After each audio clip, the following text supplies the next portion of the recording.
أعوذ بالله من الشيطان الرجيم. بسم الله الرحمن الرحيم. وإذ استسقى موسى لقومه فقلنا اضرب بعصاك الحجر فانفجرت منه 12 عينا قد علم كل أناس مشربهم كلوا واشربوا من رزق الله ولا تعصوا في الأرض مفسدين. په دې آیات کې الله تبارک وتعالی په بنی اسرائیل باندې د خپل یو بل نعمت ذکر فرمایي او د دې د ناشکری او د سرکشي نافرمانی داغي هم ذکر دی چې الله پاک دې ته نعمت ورکو پکار دا و چې د الله تبارک وتعالی د نعمت شکر ادا کړي او د الله پاک اطاعت وکړي، لیکن دې د الله پاک د نعمتونو ناشکری وکړله. څنګه چې په مخکې آیات کې الله تبارک وتعالی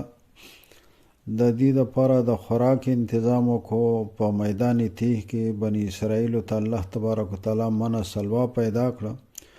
دغسې په میدان تیه کې چې کله دې ته د اوبو ضرورت و او دی موسی علیه السلام ته وویل چې د الله تبارک وتعالی نه ته دعا وکړه چې الله پاک زموږ لپاره د اوبو تنظیم وکړي. الله پاک په د دې دپاره چې دی نو عادت نه خلاف د موسی علیه السلام د معجزې په طور باندې د خپل غیبي قدرت سره د دې دپاره د اوبو تنظیم وکړو. الله پاک موسی علیه السلام ته چې کله موسی علیه السلام دعا وکړه نو الله تبارک وتعالی ورته حکم وکړو چې په دې خپل امسا باندې ګټه ووهه. یو خاص ګټه وه یا عام یو ګټه چې هغه موسی علیه السلام چې دی نو د الله پاک په حکم باندې هغه ګټه په امسا باندې وواله، نو د هغې وچې ګټې نه 12 چینې جاري شولې. دا د پیغمبر معجزه یا د ولی کرامت دا د الله تبارک وتعالی په حکم باندې ظاهریږي، یعنی د پیغمبر یا د ولی خپل اختیار او خپل طاقت سره چې دی نو هغه نه ظاهریږي، بلکې د الله تبارک وتعالی چې دی نو قدرت وي د الله پاک په حکم باندې هغه معجزه ظاهر شي یا کرامت ظاهر شي. نو دغسې 12 چینې چې دی نو الله تبارک وتعالی ورته جاری کړلې. دا 12 چینې ځکه پیدا کړل چې په دې بني اسرائیلو کې 12 قبیلې وي. که یوه چینه وي نو کېدای شي چې هغه د دې په دې اوبو باندې یو بل سره د یوې قبیلې د بلې قبیلې سره جنګ شوی وي. الله تبارک وتعالی د دې د آسانی دپاره او د دې د آرام دپاره 12 چینې د دې د اوبو دپاره جاری کړلې. د الله پاک دا یو لوی نعمت و، دنیاوي نعمت هم، ځکه چې اوبه چې دی د انساني ضرورت دپاره په دنیا کې چې دی نو هغه ډیر ضروري شی دی، او دا یو دینی نعمت هم دی، ځکه چې الله تبارک وتعالی دې ته یو معجزه وښوله. د معجزې په طور عادت نه خلاف د دې دپاره الله تبارک وتعالی د اوبو تنظیم وکړو. د وچې ګټې نه د دې دپاره چینې جاري شوې. دا معجزې دي په خپلو سترګو باندې لیدلې چې د الله تبارک وتعالی په ذات په هغه په قدرت باندې یقین وکړي او د هغه پیغمبر معجزه چې کومه دي ته موسی علیه السلام د هغه اطاعت وکړي. دا داسې عجیبه معجزه وه چې د ګټې نه 12 چینې جاري شولې. د یو مربع ګټه وه چې د هر طرف نه 3 چینې جاري شولې، 12 چینې. کله چې د اوبو ضرورت به موسی علیه السلام به ګټه په امسا باندې وواله، د هغې نه به اوبه جاري شولې، او چې کله به دې د اوبو ضرورت پوره شو نورې اوبه به یې نه وې پکار، نو موسی علیه السلام به چې دی نو په امسا باندې ګټه وواله، اوبه به بندې شولې. په بل وخت کې چې کله بیا به دوباره دې ته د اوبو ضرورت و، موسی علیه السلام به بیا په امسا باندې ګټه وواله او بیا به د هغې نه اوبه جاري شولې. بلکې که د یوې علاقې نه بلې علاقې ته به دې لاړل نو هغه ګټه به په بل ځای کې چې دی نو هغه موسی علیه السلام چې به په امسا باندې ګټه وواله نو هلته به ورته هم د هغې نه چینې جاري شولې. د موسی علیه السلام په دې امسا کې خو مختلفې معجزې الله تبارک وتعالی چې دی نو پیدا کړې وې. لکه په قرآن پاک کې چې دی نو هغه څنګه مخکې تیر شو چې کله دی چې دی نو هغه مصر نه راووتل، د فرعون د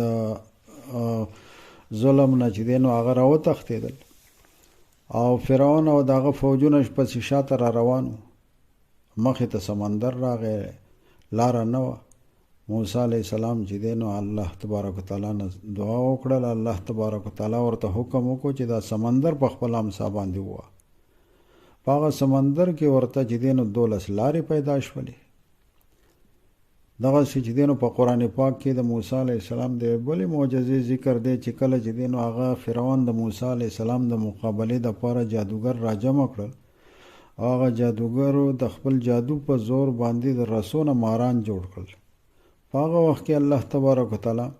موسی علیه السلام ته حکم وکړو چې د خپل امسا میدان ته وغورځوه. چې کله موسی علیه السلام خپل امسا وغورځوله، د هغې نه یو لوی اجدها جوړه شوله چې هغه د جادوګرو ټول ماران یې وخوړل. نو دا معجزه چې دی نو هغه د بني اسرائیلو مخې ته، او دا ټولې معجزې د هغې مخې ته چې دی نو د موسی علیه السلام چې دی نو هغه ښکاره شولې، هغې په خپلو سترګو لیدلې. په کار دا وه چې د الله تبارک وتعالی د نعمتونو د هغې شکریه ادا کولې، د دغه معجزو په خپلو سترګو لیدلو په وجه باندې د الله پاک بندگی کولې، د پیغمبر اطاعت یې کولې، لیکن دوی د دې نعمتونو شکریه ادا نه کړه، بلکې د هغې ناشکري وکړله. په ځمکه کې فساد، د الله تبارک وتعالی د حکم خلاف ورزي، د پیغمبرانو مخالفت، او د پیغمبرانو حتی په دې روان آیات کې راځي چې د پیغمبرانو سره چې دی نو هغه مخالفت او دشمنی دومره حده پورې اختیار کړه چې پیغمبران یې قتل کړي دي. نو په هغه بل آیات کې الله تبارک وتعالی پر روان آیات کې د هغې د دې ناشکرو په وجه باندې د الله تبارک وتعالی د طرف نه د هغه نعمتونو نه د محرومه کېدلو او په دې ته سزا ورکول، په دې باندې د عذاب نازلېدلو ذکر فرمایي. الله پاک فرمایي وَإِذِ اسْتَسْقَىٰ مُوسَىٰ لِقَوْمِهِ. هغه واقعې ته اشاره ده چې الله تبارک وتعالی فرمایي چې کله چې دی نو استسقا موسی، اوبه وغوښتي موسی علیه السلام. استسقا د اوبو غوښتل، د اوبو دپاره دعا کول، لکه څنګه چې بارانونه نه کېږي او خلک چې دی نو هغه د باران دپاره دعا کوي، نو هغې ته د استسقا دعا وایي، دعای استسقا. یا چې دی نو هغه نماز استسقا، مونځ د استسقا مونځ چې کله چې دی نو هغه د هغې دپاره پیغمبر پاک صلی الله علیه وسلم چې کله به باران نه کېدلو او سوکړه به وه، نو په هغې وخت کې چې دی نو د پیغمبر پاک صلی الله علیه وسلم کله به دعا وکړله، په دعا باندې به اکتفا وکړله.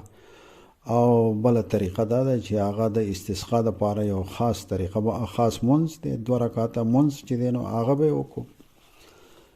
نو موسی علیه السلام هم د خپل قوم دپاره چې دی نو د اوبو دعا وکړل. وایي استسقا موسی، او کله چې اوبه وغوښتي موسی علیه السلام لقومه، د خپل قوم دپاره، فقل نضرب بعصاک الحجر، نو وویل مونږه، الله پاک ورته حکم وکړو، فقل نضرب، نو وویل مونږه، اضرب بعصاک، اووهه په امسا خپلې باندې، الحجر ګټې لره، فانفجرت منه 12 عینا، نو روانې شوې د هغې نه 12 چینې، د هغې نه 12 چینې جاري شوې. فانفجرت منه 12 عینا، 12 عینا چینې. قد علم كل اناس مشربهم، په تحقیق سره پیژندلو هر یوې ډلې، قد علم پیژندلو كل اناس هر یوې ډلې، هر یوې قبیلې چې دی نو هغه وپیژنده، مشربهم ګودر خپل ځای د څکلو، د اوبو ځای چې دی چې کومه چینه پکې د دي ده، دا هر یوې چې دی نو هغه د پاک موسی علیه السلام په حکم باندې هغه به هر یوې ته باره چې دی نو یو چینه مقرر کړله، او بس بیا د دې په هغې باندې چې دی نو څه اختلاف او جنګ هغه به نه کېدو. کلو واشربو من رزق الله، خورئ او څکئ من رزق الله، د رزق د الله تعالی نه، د خوراک انتظام لکه مخکې من او سلوا الله پاک پیدا کړي و، هغې طرف ته اشاره ده چې دا د الله تبارک وتعالی د طرف نه کم د خوراک انتظام شوی دی، هغه مو خورئ. واشربو، او دا د چینې چې الله پاک درته پیدا کړي دي دې د اوبه څکئ، من رزق الله، د الله پاک د رزق نه، ولا تعصوا فی الارض، لیکن د الله پاک شکریه ادا کوئ. په ځمکه کې چې دی نو مه کوئ فساد، مه کېږئ، ولا تعصوا فی الارض، او مه کېږئ فی الارض په ځمکه کې مفسدین، فساد کوونکي، چې هغه د الله پاک د نعمتونو شکریا نه ادا کوله، د الله پاک د حکم مخالفت کول، دا په ځمکه کې ورانۍ کول دي، په ځمکه کې فساد کول دي. وَإِذِ اسْتَسْقَىٰ مُوسَىٰ لِقَوْمِهِ، او کله چې اوبه وغوښتې موسی علیه السلام لقومه د خپل قوم دپاره، فقلنا اضرب بعصاک الحجر، نو وویل مونږه اضرب بعصاک، ووه په امسا خپلې باندې الحجر ګټې لره، فانفجرت منه اثنتا عشرة عینا، روانې شولې د هغې نه 12 چینې. قد علم كل اناس مشربهم، په تحقیق سره قد علم پیژندلو کل اناس هر یوې ډلې یا هر یوې قبیلې مشربهم ګودر خپل، یا د اوبو ځای د